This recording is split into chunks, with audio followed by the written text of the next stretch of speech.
I hate you both. I've hated you ever since I can remember. I hate you, and I wish you both had cancer. Cancer? Yes, in the head.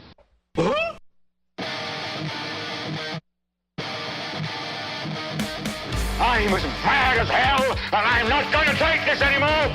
Pay no attention to that man behind the curtain. Are you telling me you built a time machine? Out of a DeLorean? This is the Stupid Answer Show. Uh-oh. Sounds like somebody's got a case of the Mondays.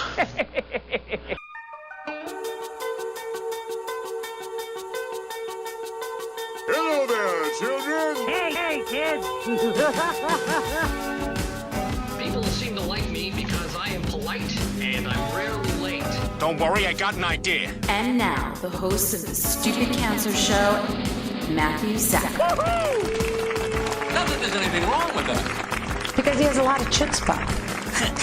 All right. Hello and welcome to episode 403 of the Stupid Cancer Show. We are the voice of young adult cancer. Coming to you from downtown Manhattan, I'm your host, Matthew Zachary, a proud 20-year young adult brain cancer survivor. The Stupid Cancer Show is a production of Stupid Cancer, the largest charity comprehensively addressing young adult cancer. Find us online at stupidcancer.org. I'm your co-producer, Mallory Rivera. I'd like to welcome all of our first-time and returning listeners. Don't miss an episode. Subscribe to the podcast on iTunes or follow us on SoundCloud. 72,000 young adults are diagnosed with cancer each year in the United States. Sucks, huh? We change the world one chemo infusion at a time. And on this episode, what do I tell my kids? Mommy has cancer, daddy has cancer. How do you talk to your kids? Sharing information about what's going on with your health on an age-appropriate level with your young children is really important and can be overwhelmingly challenging.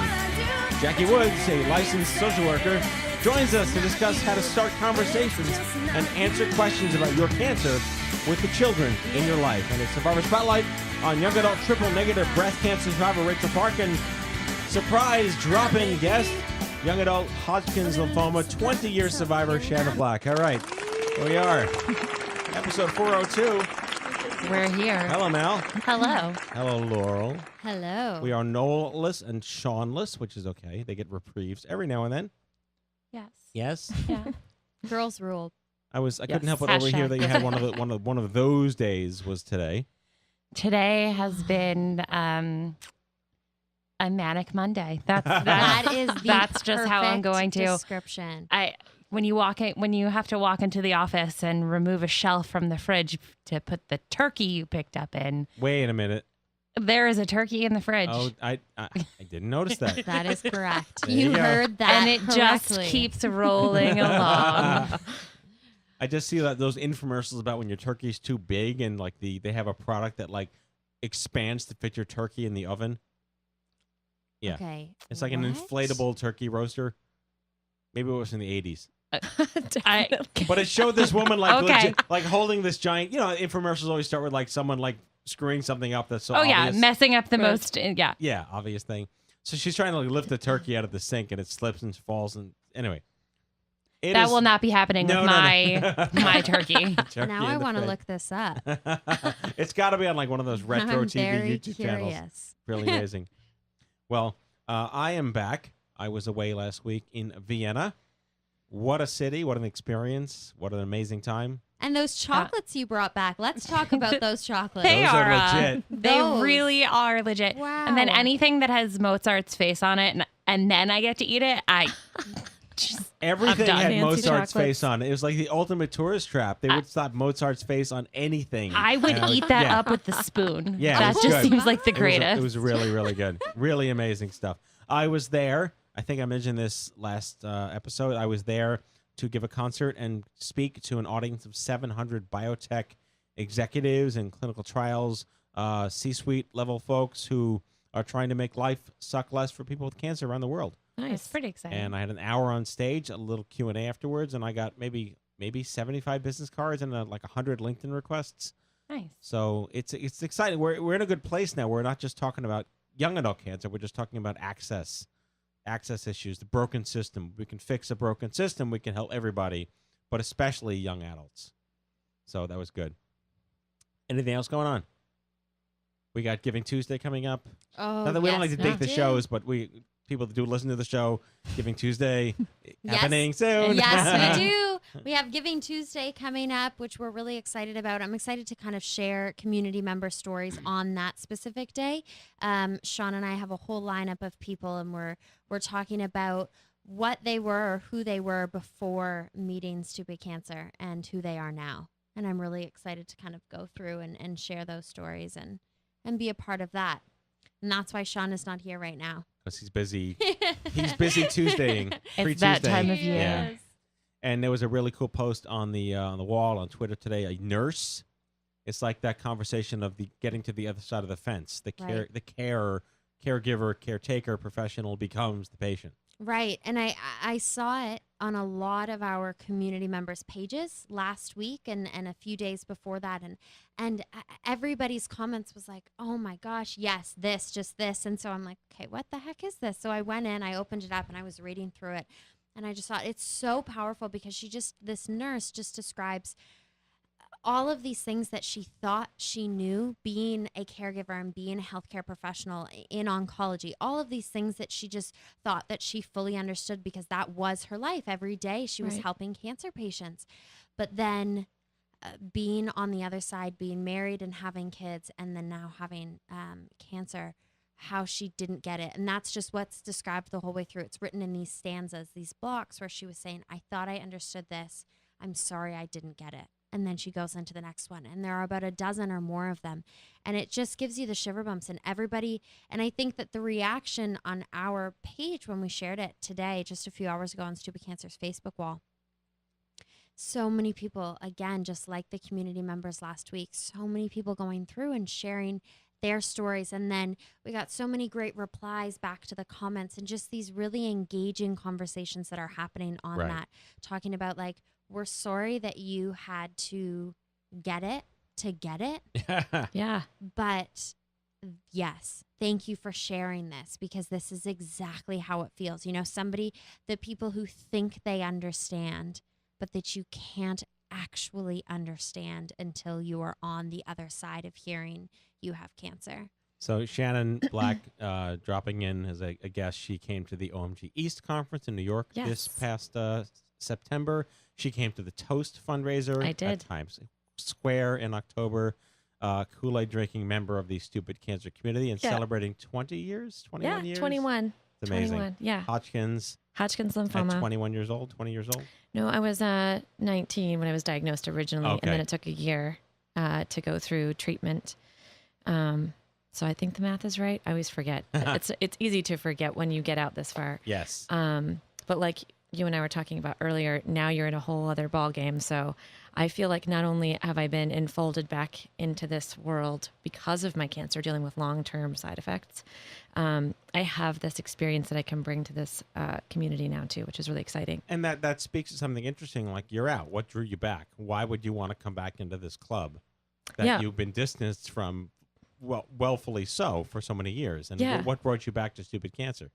That's a great question. Actually, a couple of years ago, I went to Mexico, got what everybody knows you can get in Mexico, that fun traveler's illness.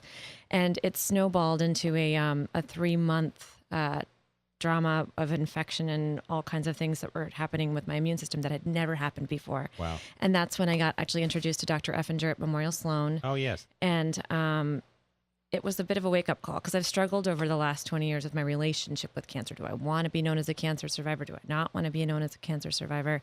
And my experience last year was like, you can't deny that you're a cancer survivor anymore. That was a part of it. I've also been, like I said to you in an email, looking for what it is I was supposed to do when I grow up. And the thing that keeps resonating for me, and the thing that keeps coming into my life, even without me asking, is cancer. People in my office who have brothers and sisters who are getting it and want to talk to me about it, family members who are dealing with it now because they're older. And I've become a resource to people. And when I engage that way, it really, it sounds weird, but it energizes me to know that I can give back. It's validating. Yeah. Yeah, very much so. And that, for Laurel's sake, that is the brand promise, which is the community you didn't know you needed. Yes. Permission to be pissed and a channel to give back. Yes. Yes, all those things. Yes. That's it. It works every time. Yes. Works every time. Yeah. So thank you for rejoining. And you went to First Descents. I did. Which one did you do? I went to the Outer Banks in June of 2014 with the farm dog team and learned to surf. Wow. Yeah. That's transformative. It was. That in of itself was. It really was. But you know what? That thing that's transformative, and it's there, but it's also here, especially after having gone to the OMG conference, is when cancer survivors get together, they just drop into their truth. Like we don't spend any time going, so where did you go to school? Or not, we're not looking for that point of reference. Where do you work? There's no small talk. No, there never is. I mean, as soon as a bunch of us got in our van with our camp mom, because you have camp moms and dads that pick you up and take you to the actual site. It's like someone turns around in the car and goes, "So what did you have?" And not in a competitive way by any means, but just like, okay, so that's our point of reference, and the storytelling around that and validating each other because we know what it's about was extraordinarily transformative. And when I witnessed that at the OMG conference as well, I was like, okay, these are the kids I want to play with, so to speak. Well, we have a wonderful spotlight segment coming up now, which we'll introduce Rachel in a moment, but she's another one that's chosen to literally wear it on her sleeve. Right. So let's get Rachel. In our spotlight, Rachel Park, a tie designer, triple negative breast cancer survivor, awareness advocate for young women with breast cancer, and the founder of Rachel Park Designs and Survivor Moda. Force to be reckoned with. Going to be a great conversation. Please welcome to the Stupid Cancer Show, Rachel Park. Rachel. Hello. Hi. So I was just on the phone today with a friend I met through God knows where, but we were really focused on young women with breast cancer. It was like a very powerful, heated conversation about the passions that are driven in breast cancer and how young women with breast cancer are still this like ostracized community out there with where hereditary cancer makes a bigger difference. Hereditary risk is a big issue. And, everyone knows BRCA and Angelina and triple negative, but does it really matter when October turns pink and you vomit because of nonsense and Sears? Right. And you've really challenged that establishment understanding of what it means. And I really commend you. You've done so much with your story, and I'd love you to take us back just to the beginning. Sure. Diagnosis time? Yes. That was a doozy of a year. Just to give you a sense of the timeline, I was not quite 40. I was 39. I had a really demanding job, and I actually went to Korea in the spring and unexpectedly met. So, by the way, I'm an adoptee. So that's another fun challenge to my breast cancer story. And I went to Korea to visit a friend. I hadn't been there in years, and very unexpectedly, we were able to find my birth father. So I met him completely unexpectedly, and that happened. And then I went right back to work. I came back and went to work. It was extremely demanding. I took zero break. About a few months later, they unexpectedly let me go. A few months after that, I turned 40. 1 month late, and I'm trying to figure out what to do with my life. I'm unemployed. I'm like, what am I going to do? And then about a month later, I was diagnosed with breast cancer. So that was an awesome year. So, I know how to respond to that, but I don't quite know how to respond to that. So this is the story. You're not 80. You have your whole life ahead of you, and you get breast cancer. Were you made aware of resources and support? I mean, you've created such a sustainable environment for yourself to help others. Was there a vacuum of community for you? It took a while to find them. It was tough because I remember going into support groups in my chemo. Nobody looked like me. Everybody had gray hair. In my support groups, everyone was older, sweet women, really helpful. But, I do feel we deal with a different set of issues when we're younger. And then I would go to the young adult group, and nobody in there had breast cancer. So I would always joke I felt like I was in this kind of weird cancer crack. So I did ultimately keep going to the younger ones because I felt a little closer related to that group. And then I would kind of go back and forth between the two. Like I would go to the breast cancer group for breast cancer specific issues that would come along. And then I would kind of just vacillate between the two. I also had other support things. I did everything I could. I had a social worker. I had a mentor angel through Immigrants Angels, which was extremely helpful because the support groups are, once a week maybe. I had one-on-one support. I took everything I could get, man. So whatever gets you through it. And I took whatever support I could, really. So what was your actual treatment? What does one get for stage 2B triple negative breast cancer? So it was it was a pretty sizable tumor by the time everything got discovered and my game plan went into action. And the irony is I remember meeting my oncologist on the very first day of October, which is Breast Cancer Awareness Month. So I always have this weird love-hate with October because yes. You can't escape it. And everywhere I look, there are ribbons. And I just was like, I would just love to not be so aware I have breast cancer. Right. That was really ironic to meet her on that first day. And I was in chemo, she's like, I want you in chemo in a week. So she had me in chemo. I had 15 rounds of chemo. I had 3 surgeries and 32 radiations. And I just passed the year for my final surgery, which is my final everything. So I just finally hit my year out for my final treatment phase. Exactly. Right on. Everyone gets that kind of applause with that kind of news. Good for you. Should. Yeah. So, as a fashion designer, I'm reading on your bio, you design ties, but working in fashion is its own kind of crazy universe. They say necessity is the mother of invention, and you were able to take that skill and create a product based on something terrible that nobody really takes notice of.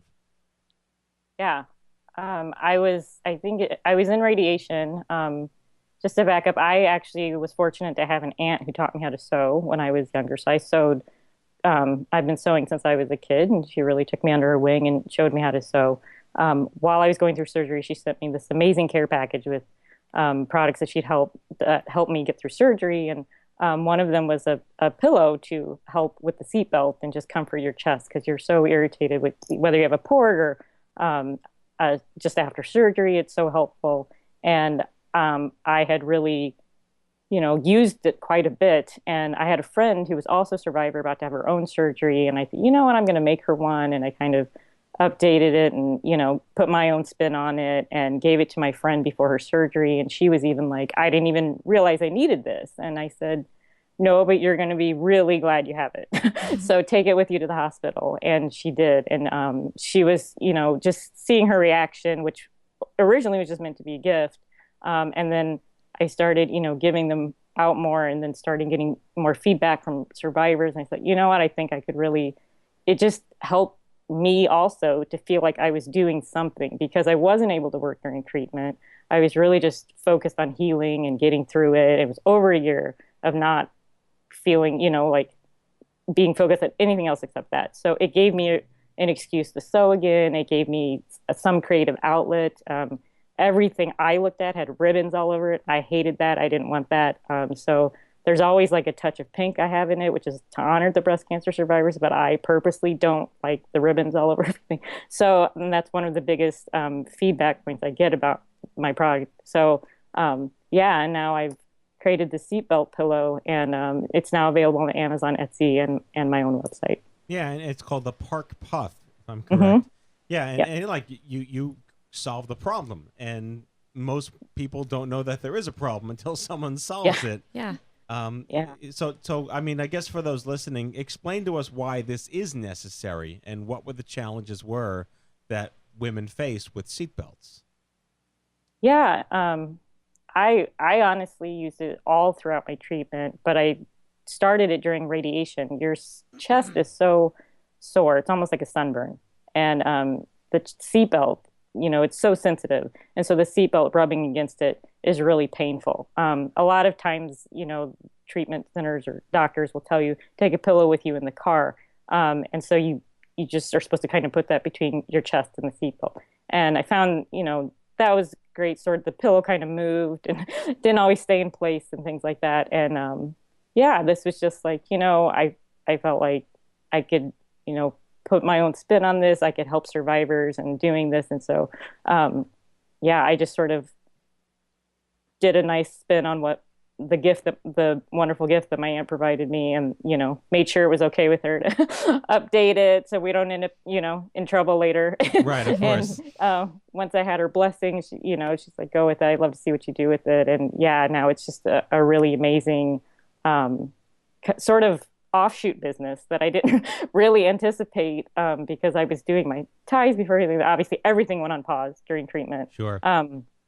But yeah, and then it just I make all those myself, so it's an extremely meaningful product. It's just become what started as kind of this side project, kind of as a gift, is really just grown into this amazingly meaningful product now that I'm so happy to make. And I hate that I even have to make them. I hate there's so many survivors that need this, but on the other hand, I'm so happy that I can provide a little comfort during this time to them. I love that you call yourself a cancerpreneur. It Yeah. seems That's very, a very great word. I love that. That's our hashtag for the show. Yeah. Nice. Do you hear from the women who purchase, or the men who purchase the product for the woman in their life who benefit from this?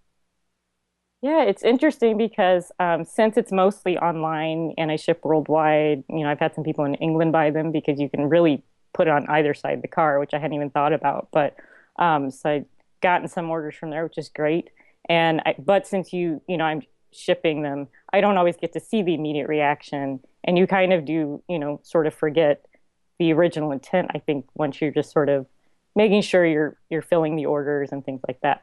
I did give one. I met a survivor recently in person who had mentioned that the seatbelt had always bothered her, and she still doesn't wear it quite like she should, because of the irritation. And so the next day I saw her and I said, okay, I have a little gift for you.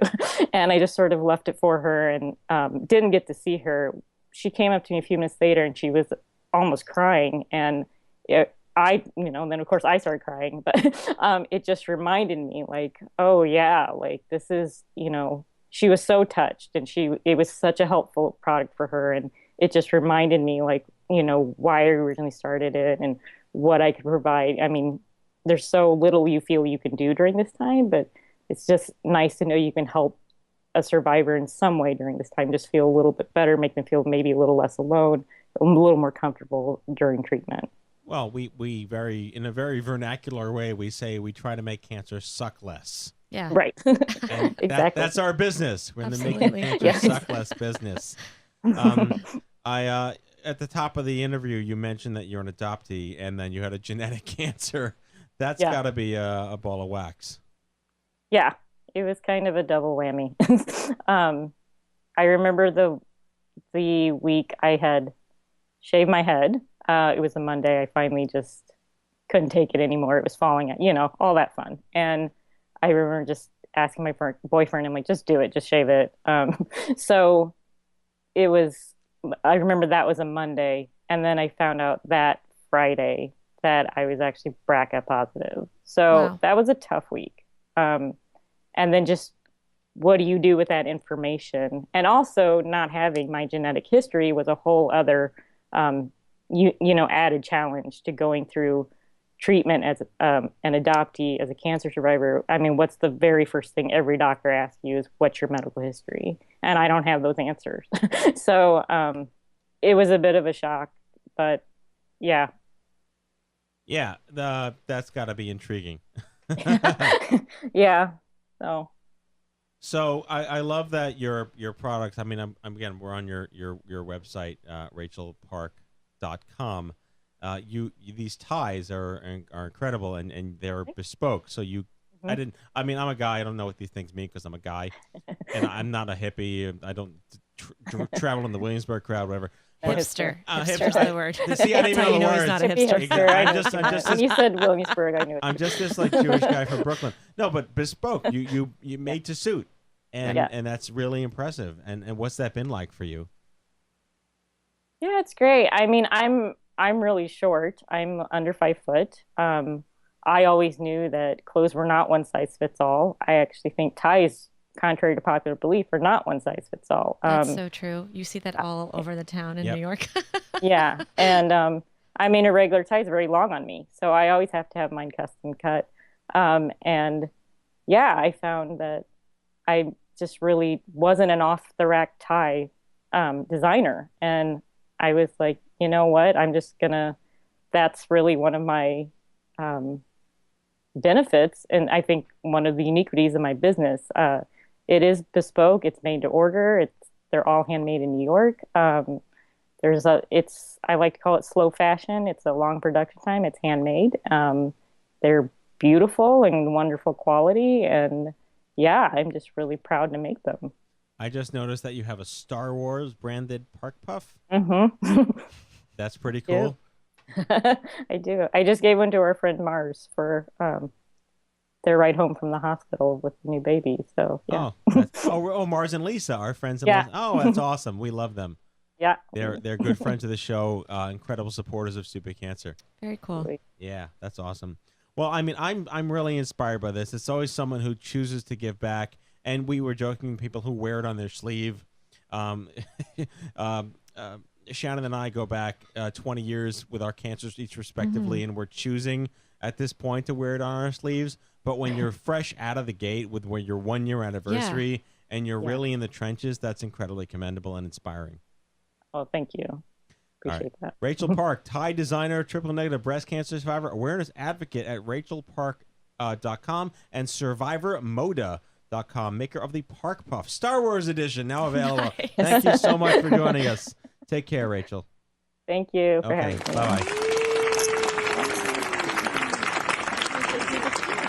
All right, and now the news. Hello, I'm Kent Brockman, and this is Eye on Cancer. Just the facts, ma'am. Stupid Cancer does a whole lot of awesome things, and here's what's happening right now.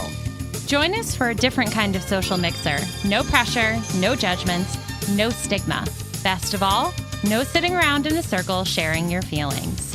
Find a meetup in your area at events.stupidcancer.org or host your own. Just go to stupidcancer.org/meetup. We have meetups happening in San Antonio, Texas, Houston, Texas, and San Diego, California. Very nice, very nice. We want to see how you get busy living. So follow Stupid Cancer on Facebook, Twitter, and Instagram. And please don't forget to tag us at Stupid Cancer. Join the movement. Show how you get busy living in your Stupid Cancer gear. Shop at stupidcancerstore.org. We've been doing the show here for 10 years and want to hear more from you, our listeners. So tell us what you'd like to hear us talk about. Fill out our survey at stupidcancer.org/podcast survey and get 15% off the Stupid Cancer store. And that is your Stupid Cancer News.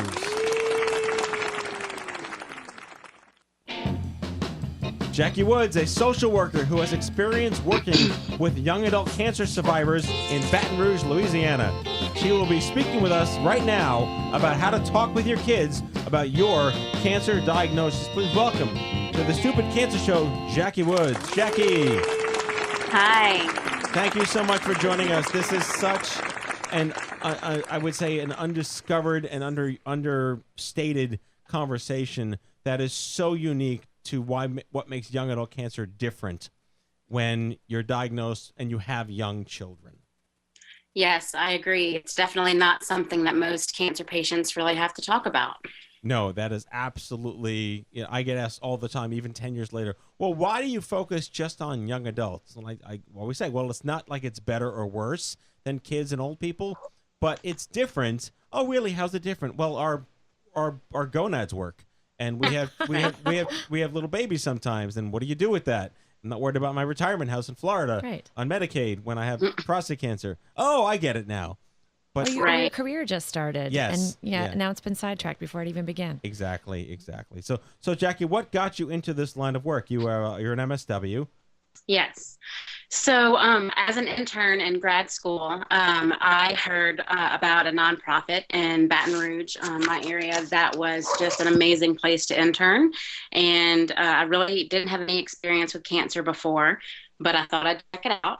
And so I spent 2 semesters there and loved it. We did support groups, and it was not connected to any hospital. So we saw just people from all over the area. And so then a couple of years later, they were hiring, and they hired me on. And it has been just an awesome experience because, my first jobs out of grad school were in a prison and then in addiction. So this is just wonderful to meet with people who really want to talk to me.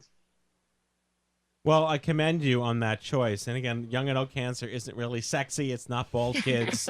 It's not the mainstream. But we need more professionals on our behalf, for sure, talking about this and bringing this to light. So thank you for what you're choosing to do. Right. You're welcome. Yeah. My job has been to work with just all adults with cancer. But when, we see so many young adults come in, I really became passionate about that because I'm a young adult. Well, again, that also speaks to something I talk about all the time. I do a lot of grand rounds, and I meet a lot of residents, interns, and fellows who are in their 20s and 30s. So they are much more empathetic to the young adult cancer narrative because they are in the age group of the generation that I'm speaking on behalf of. Mm-hmm. Do you find that to be consistent on your side too? I think so. I think most places and people that work with the young adults tend to be in that age group. I know it just helps them relate. And same thing with the older people. They don't want me going in and doing their groups because they look at me like I don't understand, because I don't. And so, I've done all kinds of cancer support groups, but working with the young people, we just connect on a different level. So let's talk about that specifically. So you're 28, you have a 2-year-old kid, and obviously we're talking about how to talk to your kids. Your kids could be, my kids are 6. I would talk to them very differently. If they're 2, I just want to know who's going to watch them when when they're getting care. So what is there a common thread amongst parents who have children, perhaps who are of salient age to appreciate this, maybe like 6 to 12 or 6 to 14? Yeah, I mean, there is a common thread throughout, basically you need to, for any age kid, you need to tell them that you have cancer. I mean, as much as you want to try to protect them from everything scary and difficult, it's important to, just talk about it, be open and honest, because they're going to have questions. They're going to know something's wrong.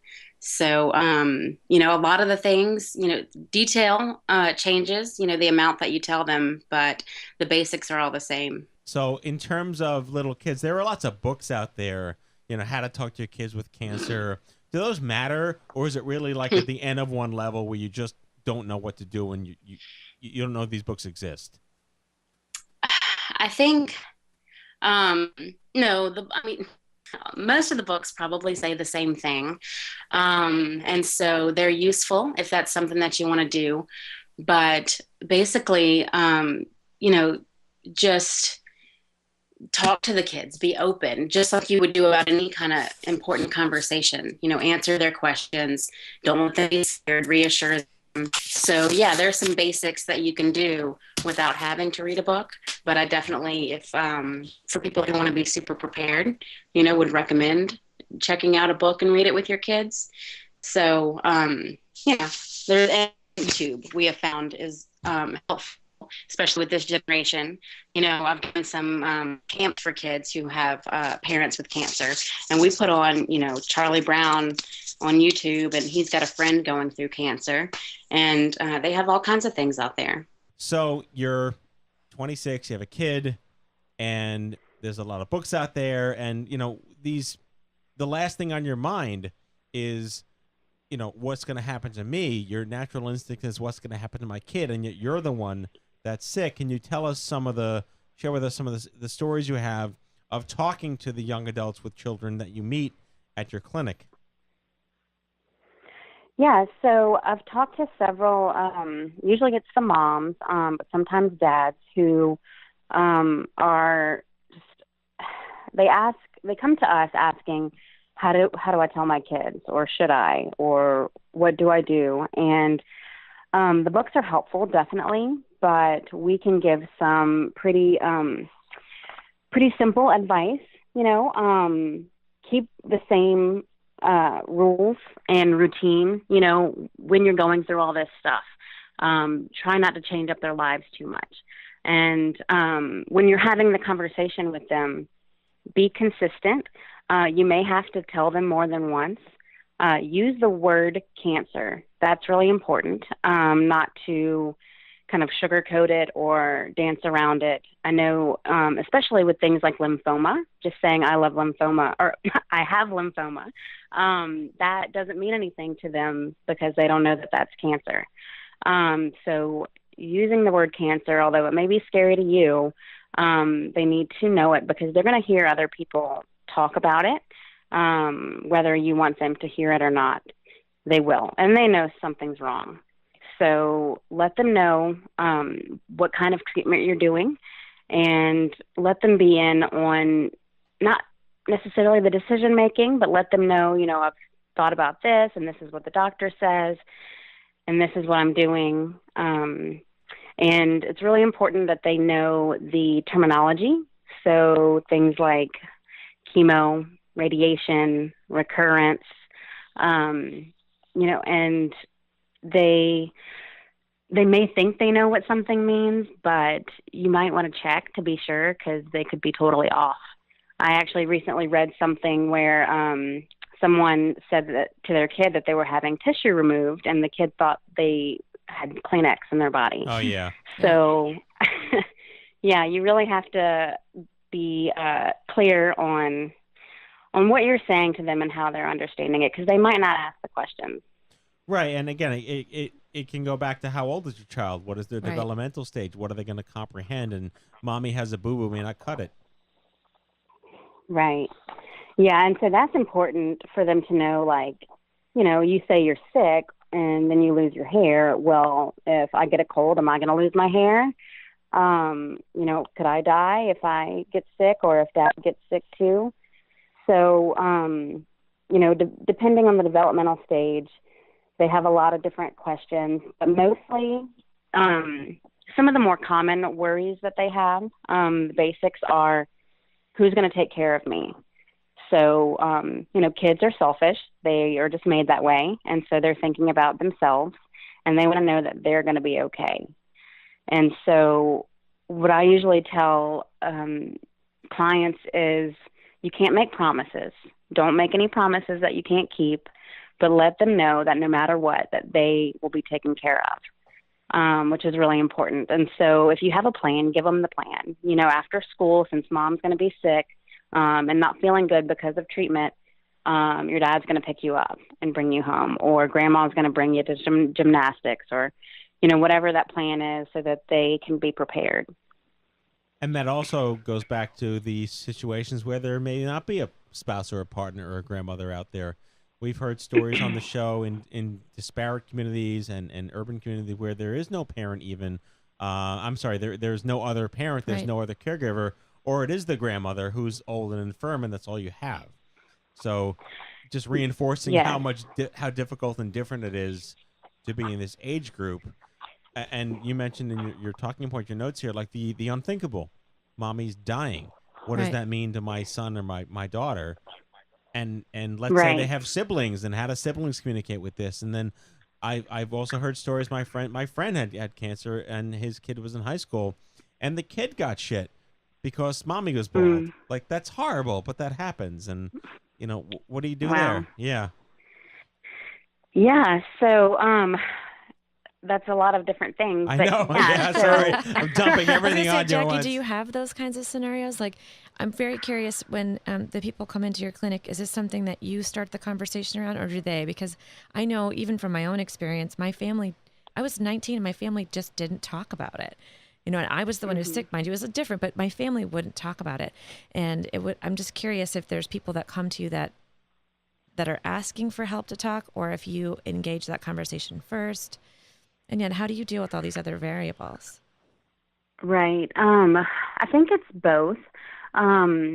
Usually when it's a younger person or couple that comes in, one of the first things we ask is about kids and go over some of the counseling programs and camps and the different things that are available.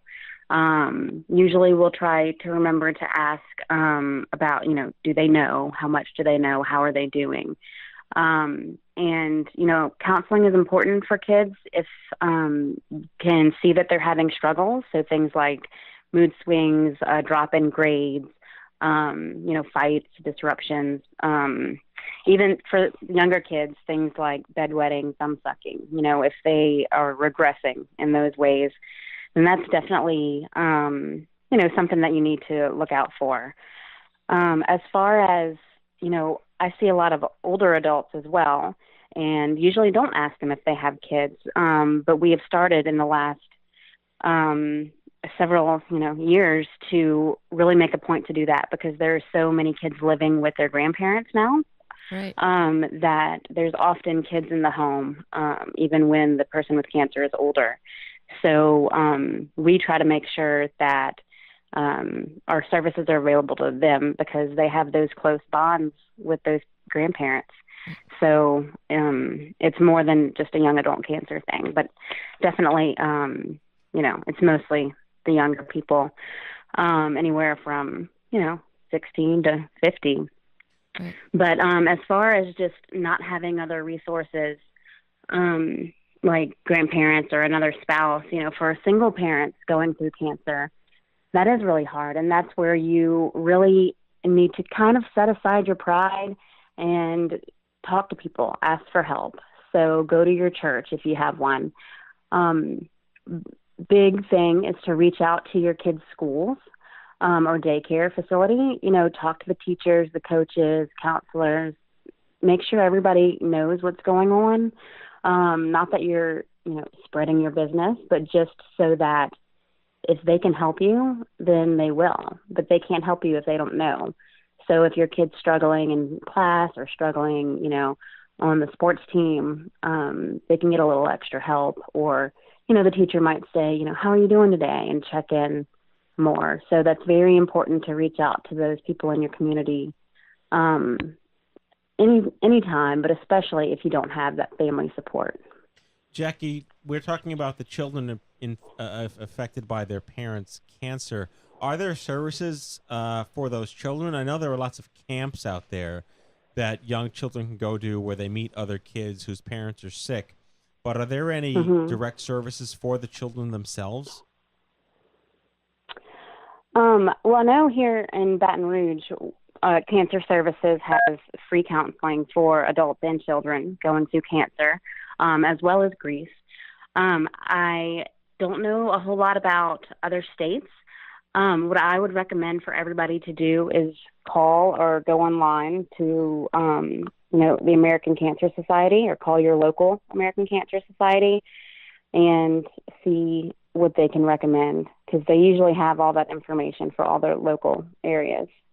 And there are also, some websites where, and I love one thing about the young adult cancer community is they're tech savvy, which is great because they can go online. So Kids Cope is, kidscope.org is a website that helps with information. They have a virtual comic book. They have videos.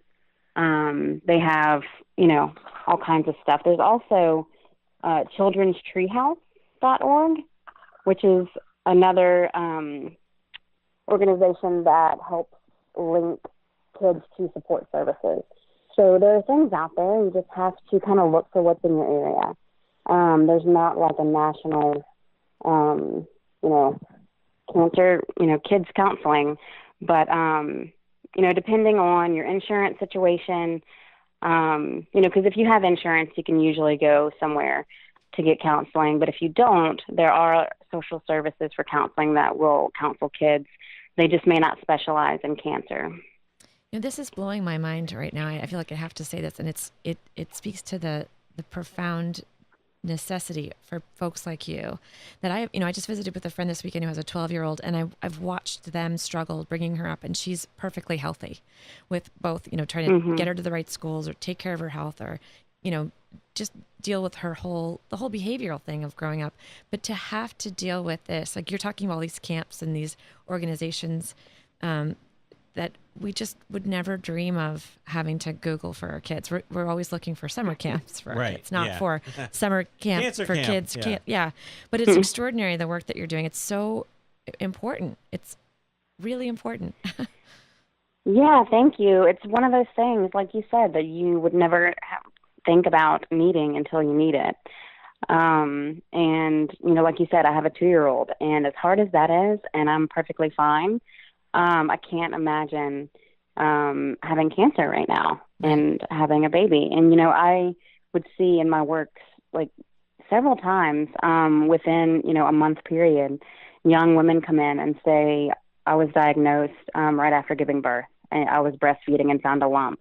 Or I was diagnosed while I was pregnant. And it's those cases where, as a social worker, you're, kind of trained not to take things home, but it's like, man, that hits close. I have a baby. That could have been me. And it happens so often that there's a need out there for services for people who, like you always talk about, they're not kids, they're not old people. And so where do you get help? And hopefully more and more places are starting to see that there's a need. Jackie, it's really common. You do such great work for your clinic. I can only hope that there are other Jackies at other clinics who have this understanding and appreciation. I go back to, I have a friend that works at Hopkins. She's 26. She's an oncology nurse, and she works in the teen unit. And the teens that go through Hopkins will only talk to her because she's 26.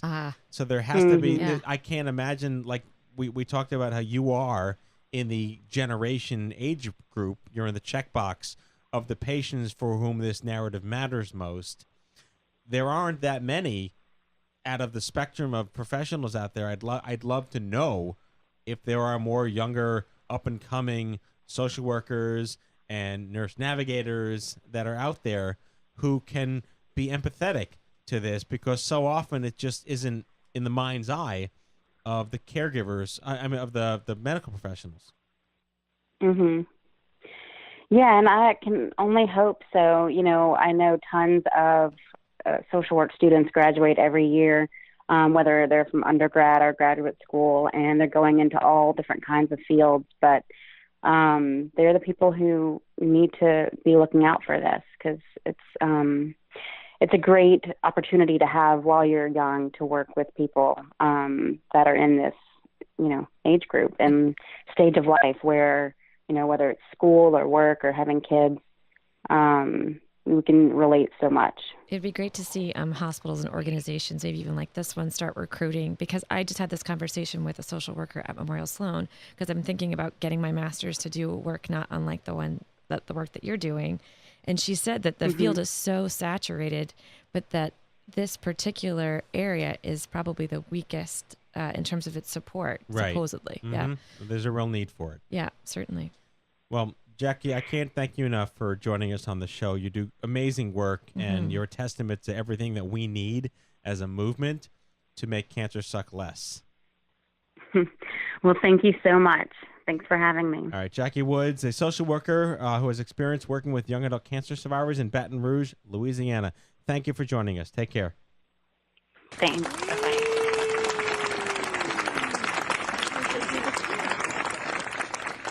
So that concludes our broadcast day. Shannon, you had a lot to weigh in on. Clearly, it all hits us. And I like either you said this or she said this, but when you get cancer, it doesn't matter what kind of cancer it is.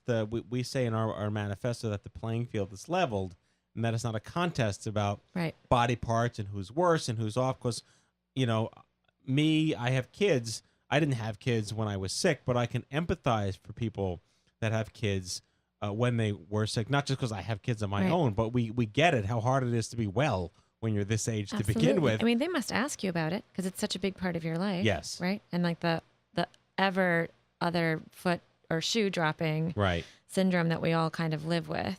Well, I mean, it's the running gag with my wife and I is it goes back to like a line in the Sex and the City where Miranda and Steve have the baby. Everything goes back to Sex and the City. And do you love how it really does? This is not the first time he has quoted a regular occurrence. No, because Miranda says to Steve, "No, today's your turn to not kill the baby." So you think about like how hard it is to rear a child, let alone, I mean, of twins, but rear children in this world when you're well. Yeah. What that must mean for them, you know, instant therapy for life for kids whose mom and dads have cancer. Yeah. It's just amazing. So I'm glad that she brought this up. But like you're nodding and, you know, you're part of the club. You get it. Absolutely. Yeah, so. No, absolutely. So what do you think? Your first show? Awesome. This is so much fun. I love it. It feels like it's a little off the cuff, but it's a great opportunity to have cool conversations with very like underexposed? I don't know what the right word is. People who aren't getting the spotlight right now. It's an underserved. And even after 10 years of Stupid Cancer and many, many partners and tons of narrative, it's still an unmeasurable improvement in are we making it suck less? And they're still getting cancer, and we're reaching a fraction of the percentage of people who need to know they're not alone. Right. But I mean, already today, I'm like, how many people know about Parker Puff? And is it happening at Memorial Sloan? Are they telling the patients? Yeah. And then immediately, like, you know, Jackie said, like, are they recruiting students to take on these roles? Right. Well, what I said at Toast, our research, 87% of women are not made aware of their fertility risks when cancer comes along. That alone is like, we're not doing a good enough job. No, I didn't even have that conversation until a couple of years ago. Well, it was nothing happened 20 years ago. 20 years ago, you're lucky to like it was the dark ages. Have your head cut off in the hospital by accident. It's true. It was crazy. Anyway. We've come a long way, baby, as they say. Yes, we have. So thanks for stopping in. Thank you for having me. It's a lot of fun. Not the last time. I hope not. Yeah. All right. Well, with that, it is now time for our closing sequence. Prepare to activate. I hear there's rumors on the internets. You ever seen a grown man naked? And so, to all of you, a fond farewell. Hooray! I'm helping. You are a meathead. Oh, Magoo, you've done it again. That was so terrible, I think you gave me cancer. That's our show, the 403rd episode of The Stupid Cancer Show. Don't miss an episode. Subscribe to the podcast on iTunes or follow us on SoundCloud. I'd like to thank our guests, Rachel Park and Jackie Woods, and drop-in guest, Shannon Black. The Stupid Cancer Show is a production of Stupid Cancer, the largest charity comprehensively addressing young adult cancer. Find us online at stupidcancer.org. Coming to you from downtown Manhattan, on behalf of the whole team here at the Stupid Cancer Show, we hope you had as much fun as we did poking a stick at Stupid Cancer.